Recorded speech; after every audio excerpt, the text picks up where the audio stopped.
Hi there, I'm John Harrison. Today we're beginning our program right here in probably what's now the most famous place in Moscow. It's called Zaradye Park. And I'm standing on a bridge. It's a pretty unique bridge. It's called the Floating Bridge. And it can accommodate thousands and thousands of people at the same time. People from all over the place, tourists, foreigners, and of course Muscovites who come here to take pictures of themselves and basically enjoy the views of Moscow, both old Moscow and new Moscow.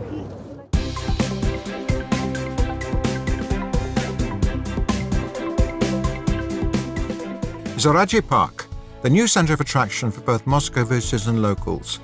During the first year after its opening, the park welcomed some 12 million visitors. Its unique landscape represents different climatic regions across Russia, such as steppe, grasslands and tundra. And now we're going to talk to Pavel Trokhleb, director of Zaradye Park. The concept of this park was conceived by an international consortium. Its architectural and landscaping solutions were developed by the American design studio Dilla Scafidio and Renfro. We invited a large group of experts from various disciplines, such as anthropologists, sociologists, and media professionals, who all helped us build a socio-cultural model, which we then used to design this park. Nature really plays the leading role in this park. Its benches blend harmoniously with birch trees and its granite tiles are intertwined with green grass. It's an island of tranquility in the very heart of a huge metropolis. At Zaradye, you can really get charged up with knowledge. Its education centre, called Conservation Embassy, offers courses, quests and lab practicals in multiple scientific disciplines. The Conservation Embassy also houses the Florarium, a glass-roofed greenhouse with an artificial climate created specifically for growing warmth-loving plants. All the plants here are grown without even a single grain of soil, using the latest aeroponic technologies. You can also visit a corner of the far north right here in the heart of the city. It took engineers over a month to build these remarkable frozen structures. By the way, the lifetime of natural ice caves is quite short, only one season. They are formed in June in the Arctic and November in the Antarctic, when the warm season begins on either of the poles. Unlike natural ones, this ice cave is one of the permanent exhibits at the Conservation Embassy. The Zaradye Concert Hall features unique architecture and acoustics. It blends nicely with the park's landscape. The glass dome and amphitheatre are also part of the concert hall. In winter, special equipment is used here to raise the ambient temperature by 10 degrees so the park's visitors won't get cold. By the way, one of the walls serves as a media facade. It's used for broadcasting everything that happens on the stage inside, so guests outside will feel as if they are at a real concert.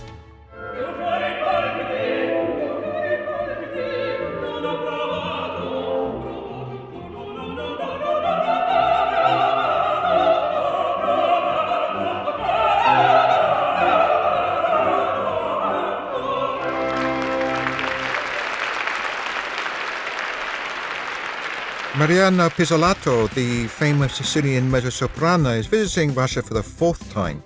She has already performed at the Tchaikovsky Concert Hall and the Bolshoi Theatre. It will be her first performance at the Zaradye Concert Hall. I have to say that it's amazing, and the most amazing thing is the acoustic. It's perfect acoustic for singers. This all make singers happy, actually. This large hall has 1,560 seats. The concert hall not merely features unique acoustics, which, by the way, were created via special wall panels. Within 40 minutes, the stage and the parterre can be transformed into a completely flat common space. Adjustable seat rows and orchestra pit levels make creating different hall configurations absolutely possible. Tickets for premieres sell out faster than the speed of light, and the concert schedule is already filled up for 3 years ahead. There is indeed no other stage like this in all of Russia. Its transformation features makes it possible to host virtually any kind of event, from classical music concerts to postmodern productions.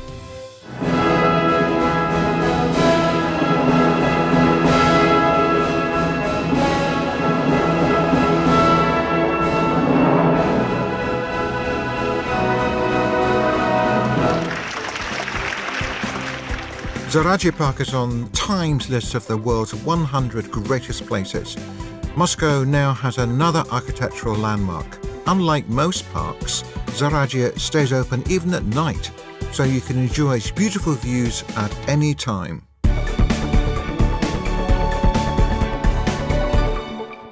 And now we'll talk to Sergei Cheryomin, Moscow government minister, head of the Department of External, Economic and International Relations of the Moscow government. Good afternoon, Mr. Cheryomin. Thank you for finding time for us. You must have a very busy schedule. Could you please tell us about what place culture has in Moscow's daily life? Does it help during times of political and economic difficulties, which no doubt exist? Moscow is an established cultural center.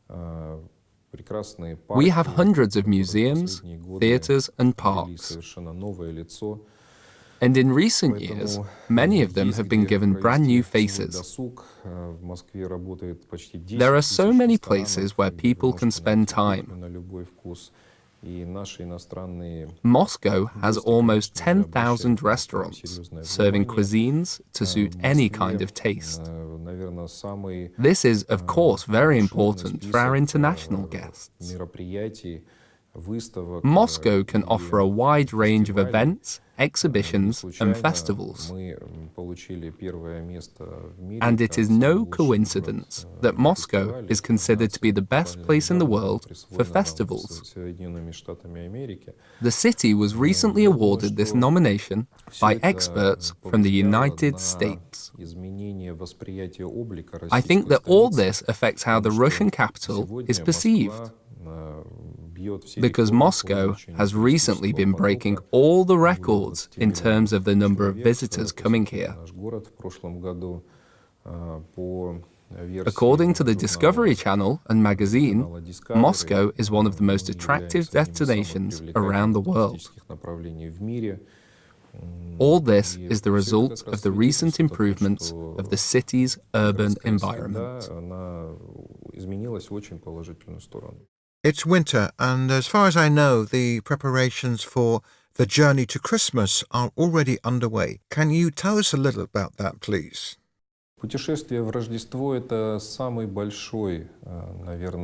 The Journey to Christmas is arguably the largest Christmas festival in the world. Usually, there are some events in almost all squares downtown in the city center, and they attract huge crowds. Last year, we had more than 14 million visitors, and I think that the festival will be just as successful this year. I can promise you a lot of beautiful light displays, Christmas trees, cheerful moods, concerts, and of course, Christmas markets.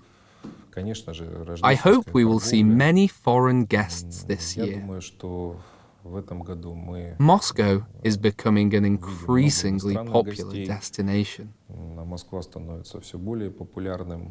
Just look at the tremendous number of fans who came to the Football World Cup and how they all have been telling others how nice, friendly, and hospitable our city is. This is why we are expecting millions of new visitors at our Christmas festival.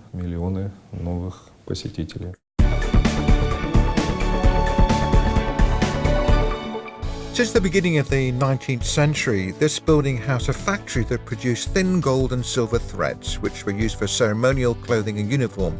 The factory was owned by the Alexeyev merchant dynasty. In the late 19th century, the position of factory manager was held by the great-grandson of the famous merchant Konstantin Alexeyev, better known to us today by the name Stanislavski.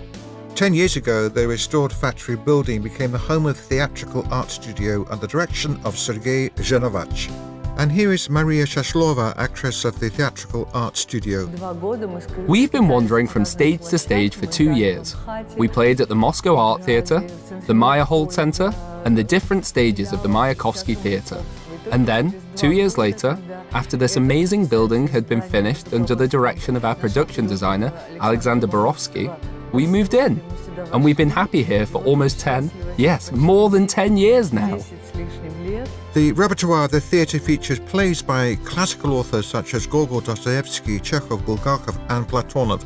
The troupe often goes on tour, both in Russia and abroad. And now we'll talk to Alexander Fokin, director of the Theatrical Art Studio. Our latest guest performances included a tour around the Baltic countries. Mikhail Baryshnikov invited us to come over to the US with our legendary play, The Boys, based on Dostoevsky's The Brothers Karamazov. We gave about 5 to 7 performances, both in New York City and at the Sarasota Festival. What's good about guest performances is that they can give a play a second wind. And it's not even about going on tour abroad, because every city has its own unique audience.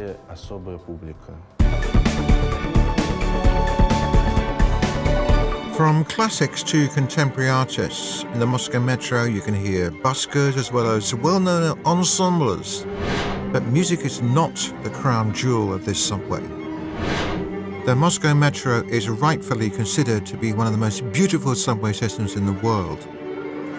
Here, 70 meters below the streets, passengers are welcomed by real underground palaces. Komsomolsky Station on the Circle Line is the pinnacle of the so-called Stalin's Empire style. Its rich decorations and luxurious interiors were designed to welcome visitors coming to the Russian capital from one of the city's 3 main railway stations. Opened in 1952, Komsomolsky Station is full of elements from the old Russian style. The barrel vault of its platform hall, chandeliers and the 8 mosaic panels depicting various victories of the Russian army throughout history. The station hasn't undergone any major renovations and therefore has retained its original appearance. If the metro is Moscow's underground landmark, then the famous building on Volhonka 12 is a hallmark of Moscow's museums. Every year, the Pushkin State Museum of Fine Arts attracts up to 150,000 visitors from Italy, France, Germany, the US and Asia. International exhibitions have long become the trademark of the Pushkin State Museum of Fine Arts. And here is Mina Zhuchkova, head of the Office of Visitor Relations at the Pushkin Museum. Over the past 2 years, we've had 2 interesting exhibition projects. One with famous Chinese artist Kaigor Chang, and another with Japanese artist Tadashi Kawamata. Both projects presented works by internationally acclaimed modern artists. These artists are in high demand today. They are quite interesting to younger audiences. For the first personal exhibition of Chinese artist Kaigor Chang in Russia, the Pushkin Museum allowed its main facade to be hidden behind a huge installation. The exhibition Kaigor Chang October was dedicated to the 100th anniversary of the October Revolution. The Pushkin Museum is famous for its Impressionist collection. It was collected during the early 20th century by well-known art patrons Sergei Shukin and Ivan Morozov. These paintings by Picasso, Monet, Degas and others once decorated the famous merchants' estates. Today, our museum owns about 700,000 works of different periods from ancient Egypt and Greek antiquity all the way up to the beginning of the 21st century. The collection is constantly being updated.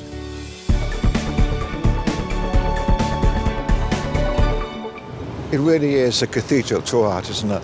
Well, that's it. That's all we wanted to talk about in our first program. Thank you very much for being with us. I'm John Harrison. Goodbye.